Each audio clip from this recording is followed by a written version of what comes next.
Alright, so we're back again with another video. In this past 8 days of trading through October into November, I've made about $20,000 trading primarily SPX, names like Nvidia and Tesla. So I'll just break down some changes I've made the past few days here, past few months. I'll break it all down for you, so let's get into it. So as you guys can see right here, here's all the wire transfers. You guys can do the math right here. It's about $14,000. I pulled up my account directly. And the running P&L since October 26th is $20,760. So again, you guys can believe me not, but here's all the wires, money going straight to my bank account, the P&L right there for you guys. So I can't really do much more than that, but hey, take it or leave it. So just breaking down some information real quick and everything, the numbers, some changes I've made. I just want to take a look at the NASDAQ 100 real quick and kind of break down my thought process going into the last few weeks here and why I've decided to get more aggressive and taking more trades here, primarily to the downside. So this is the chart of the NASDAQ 100 or QQQ on the 1 hour time frame. If you zoom out, even further here, you can pretty much see the NASDAQ's been making, clear, go green on this one, making clear higher lows for quite some time now, higher low. Try to make a higher low right here, and then ultimately start breaking back down, making lower highs and lower lows. So the trend obviously has been flipping back to the downside, but that's why primarily I've been focused on trading longs, just buying dips and trading the upside, names like Nvidia primarily.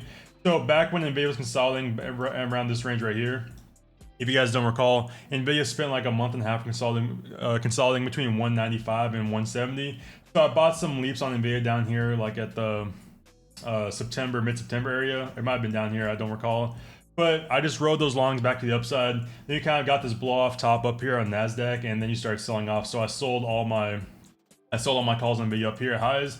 Then I was able to ride the downside back here on SPX and trading, scalping the downside primarily. So just kind of recognizing how the market's moving, not getting too aggressive. Obviously, as you were just shooting back up to the upside, I wasn't, focused too much on the downside. But then when I started to see the market structure shift back to the downside, that's when I decided to put more pressure on the market, start buying more puts, start scalping the downside more aggressively, and take advantage of the action that was at hand. So that's why the last 8 trading days, I've been able to make $20,000 because I knew when to put my foot on the gas, and I knew back in September and August when the market was, kind of just grinding up higher slowly and slowly, that was the time to be buying leaps, buying longs, just letting those go to the upside until we got, again, the blow off top we saw up here when you just gapped up 3 straight days, and ultimately you couldn't make a new higher high and broke back down to the downside. So again, just recognizing market structure. I can make another video on that if you guys want to, but just getting back to why we're all here, the big numbers at hand and what I've made and changes I've made in my trading and kind of my overall thought process here, especially going back into end of October and the start of November. So some changes I've made. So I've primarily been focused on SPX and high volatility names. I'm able to stick to clean setups with strong momentum, especially scalping names like SPX. Tesla is one of those names that can get really volatile at times. But I've just found myself, especially at trying to trade names like Nvidia, some of these other small names like Nvidia, Microsoft, Apple. I found myself having to buy like 30 contracts to make the amount of money I'm really looking to make, day to day. So I've just found it way easier and way simpler just to buy like maybe 3 SPX contracts, maybe 7 sometimes, and get those quick, $4 drops on SPX and make, $3,000 in like 30 minutes max some days. Whereas if I'm trying to trade Nvidia, it might be like an all-day grind just to get, $4 per contract. I have to buy, 10 to 20 contracts just to get the profit amount I'm looking for. So I've just found SPX being a lot more reliable when it comes to scalping. I'm not getting, quote unquote, trapped in trades. I'm not getting stuck in trades that are doing literally nothing for hours on end.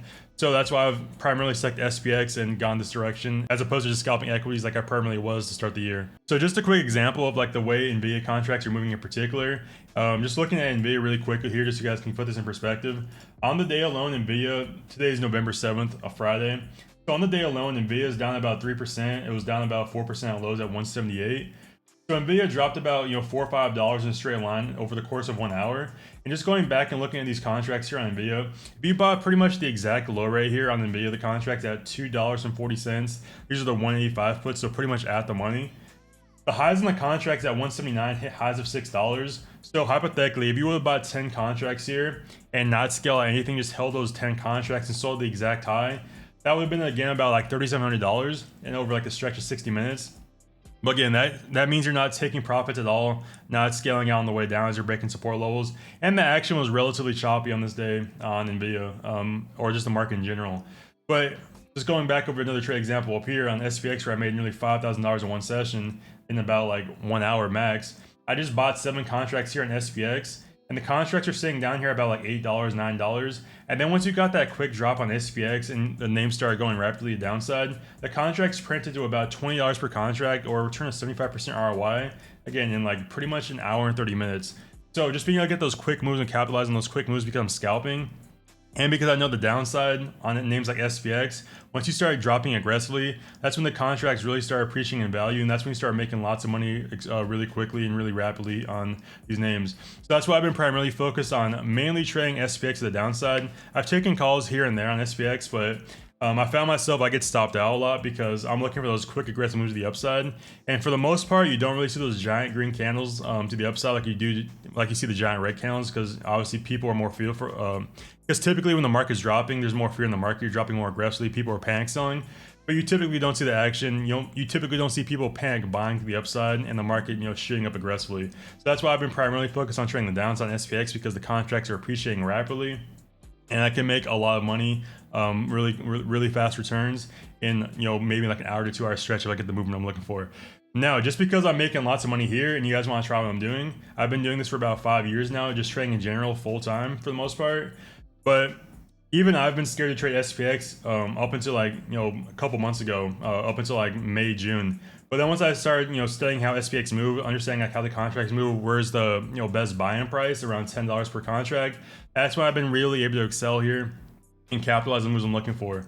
Because if you guys are trying to do this on a small account, buying one contract and trying let it ride to $20 per contract, the drawdowns on these trades can be pretty big sometimes. I think one of my biggest drawdowns recently was about like $2,500, $3,000.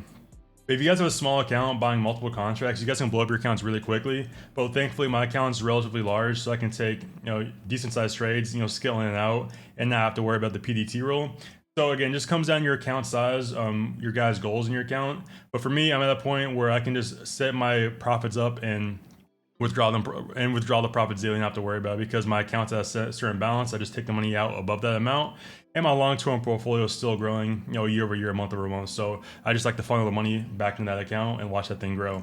So hopefully that kind of broke down why I'm focusing on SPX primarily right now. I kind of broke down why scalping downside more aggressively. Like I kind of mentioned, downside moves are faster and easier to capture as opposed to like those slow zombie grind higher. The zombie grinds higher on the market in general. Like I said, people usually panic sell, so that's why you see those really big drops, really big red candles, as opposed to you don't typically see really big green candles going to the upside because people aren't panic buying. I kind of talked about this in prior videos here as well, but using the higher time frame for confirmation. So really looking at the 15 and 1 hour time frame structure before entering. So like I was able to identify in Nasdaq in particular, you start to make lower highs and lower lows. So that's when I was like, okay, now it's time to really start focusing on downside primarily. Watching the breaks and retest of these levels and trading the downside here. So just another quick example here on the Nasdaq 100 NQ. Actually looks like ES because I'm talking about SPX right now. One of the big trades we took this past week was this break and retest of 68.51. If you guys come down here and look right here, so in the overnight session on November 5th, you dropped down to about 67.56. You bounce back up to these highs here, about like 100-point bounce intraday, and hit 68.51. But if you guys look at the exact level you bounced into, it was this box you established here on ES between October 30th and November 3rd. You guys just kind of kept on ping-ponging back in this box here and made this clear low down here at 68.51. So once you broke down here on November 4th and pushed back up in the highs, the big thing I was talking about on Discord was watching the 68.51 rejection for another lower high to be established. So you can see the day before you came up, rejected it, dropped straight back down. The exact same setup presented itself the following day. You pushed up 100 points here on ES, hit that exact range low yet again at 68.51, and that marked another lower high in the chart, and you dropped straight back down to 67.56 again, making new lows. But this trade right here on SPX was a really great trade. You dropped about 40 points within the span of 15 minutes just by identifying that 68.51 level, the previous range that was established right here, and then that level turned back into resistance down here, and then you marked another lower high and kept on pushing down lower. So just being able to identify the breaks and retest, the structure on the higher time frames, the 15 and 1 hour time frame, and we started seeing lower highs and lower lows being established, that's where you're gonna get those aggressive downside moves, and you can capture those quick moves on things like SPX, Tesla, Nvidia, and get those moves in the direction in a pretty timely manner. Another one, another big thing I've changed is withdrawing profits daily, especially as I just started making more money, larger percent gains, larger dollar amounts. As opposed to trying to grow my account and hit like a certain threshold, I've kind of found myself getting stuck here, kind of stressing out as it came to like, if I was like $1,000 away from hitting my profit target of like $5,000 to withdraw my money, I found myself getting really stuck there, kind of caught up on trying to hit that profit amount and just stressing out about hitting that $5,000 goal to withdraw my money and then I found myself, over binge trading, overtrading, trying to hit that goal.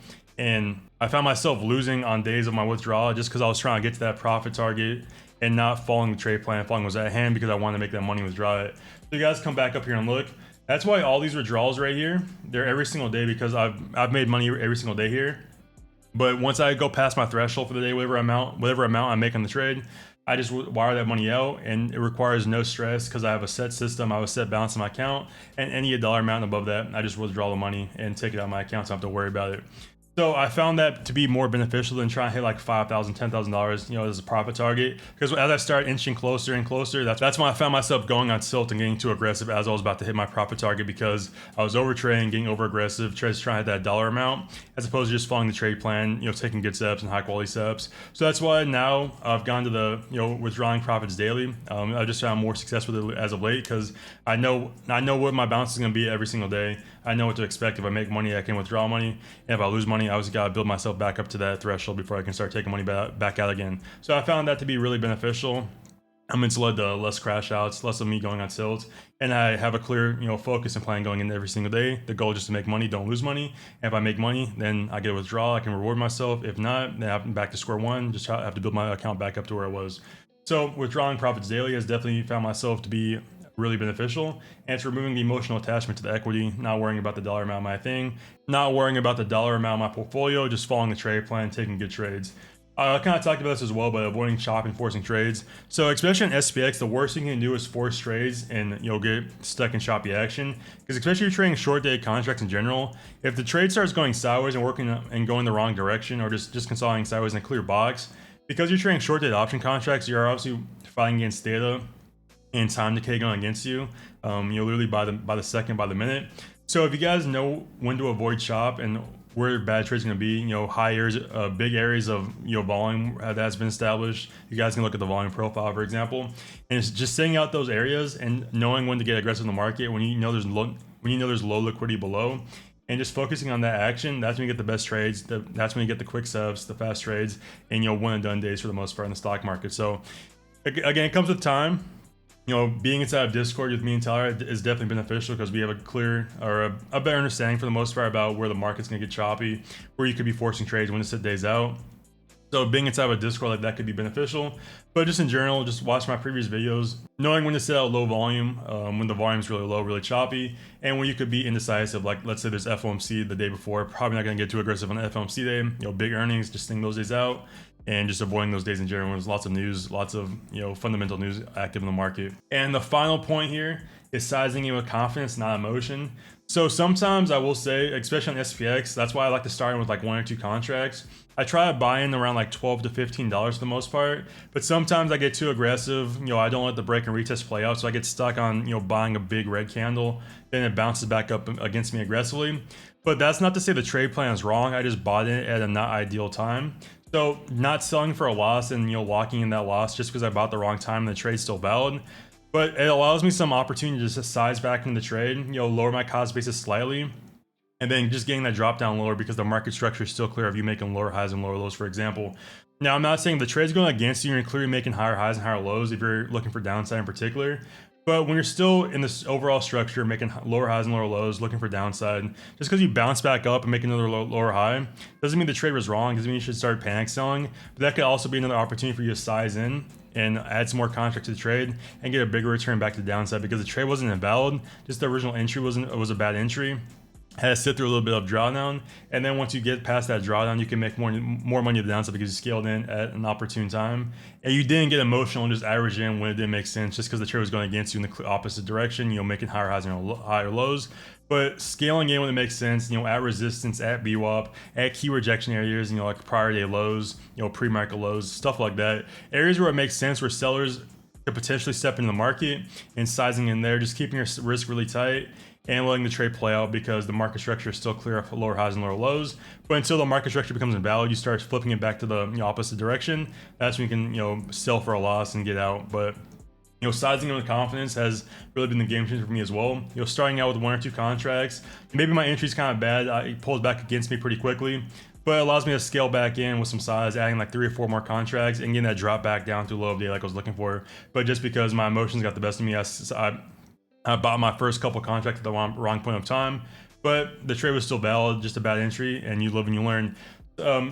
Especially trading volatile names like SPX, dealing with volatility is something you have to be comfortable with. If you guys aren't comfortable with volatility and large fluctuations in your account, would not recommend SPX. But like I said, because I have a large buffer in my account, I'm able to trade volatile names like SPX. It'll sit through a little bit of drawdown, but also be able to capitalize on the downside moves because it was going the direction I was ultimately looking for, if that makes sense.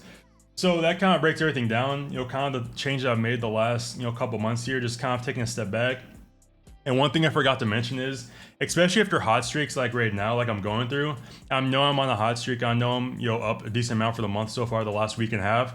So just being able to take my foot off the gas and size down drastically when I know I'm getting overconfident in the market, and not just continue to scale up and up every single day. Kind of goes back to the drawing profits daily. Because my account balance isn't continually growing day after day to larger and larger numbers, I could get more emotional just sizing in larger and larger. Because I'm taking that money out and withdrawing the profits, it allows me just to take a step back, not over leverage, don't get oversized, and keep my account at set value. So especially like when I had that big run in June, July, where I made $40,000 in 1 month.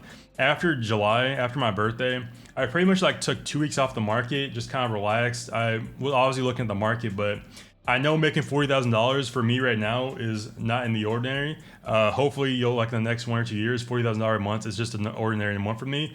But for the time being right now, $40,000 is an anomaly. So I know after a big month like that, I need to take a step back, withdraw the money, reset my account back to a certain amount and just take it slow. Don't try to replicate that month over and over and try to do that, month over month. But I know when I'm on a hot streak, I know when to calm down, take my foot off the gas, and when to step back from the market and not continue to oversize myself and get over leverage. Because there's not always going to be really great opportunities in the market where you can make $40,000 in 1 month. I'm trading the same size I am. But when I was able to capitalize on the opportunity, I made the most of the month of June and July. I took all my money out. I relaxed for a few weeks, and I got back to it like I am right now going into November. So taking breaks, just taking your foot off the gas, knowing when you're on a hot streak and knowing to pull back from the market, and when you could start getting overconfident, sizing up too much, start taking bad trades because you're on a hot streak. Being able to identify that within yourself is something key.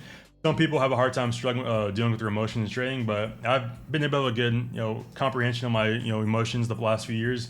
So I know when I'm starting to get overconfident. I know when I'm oversizing, taking bad trades, but they're just all working for me because I'm kind of getting lucky in the market. But you don't ever want to feel like the trades you're taking are just all purely luck. You want to have some kind of confidence in the steps you're taking. You want to have some kind of idea of what you're doing, why you're taking profits where you are, why the market's dropping, based on the market structure. So hopefully that broke it down for you guys. But again, really solid, 8-day stretch for me. Going back to October 26th, $20,700 in the last 8 days. All the wire transfers for the most part is sitting in my account right now, in my bank account. So really can't complain. So hopefully this video broke some stuff down for you guys, the changes I've made, my thought process going into this month of November. If you guys enjoyed the video, be sure to drop a like, comment, subscribe, and stay tuned for the next video. Peace.